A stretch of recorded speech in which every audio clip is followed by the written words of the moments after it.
एक रात मैंने तुझे एक बात कही थी कि तेरे बच्चे जो हैं वो मेरे बच्चे हैं और मैं उनको आपको कुछ अभी ठीक हो ये आपके बच्चे नहीं है, ये मेरे बच्चे हैं इंशाल्लाह। जो मैंने कहा था वो इंशाल्लाह ये सारा अल्लाह की मदद से ठीक है, ठीक है। अभी आप जाओ, छोटी बच्ची काम हमारा है।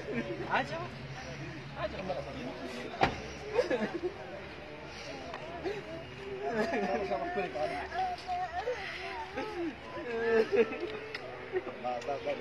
बस बस बस बस बस बस हाँ हाँ चलते चल सलाम को आगा पे सलाम को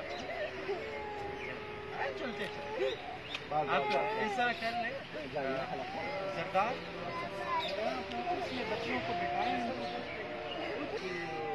थोड़ा सा इनको पानी वानी पिलाएं, चाय पिलाएं, इनके लिए कॉफी लाएं और इस तरह कुछ चीज़ें बनाएं।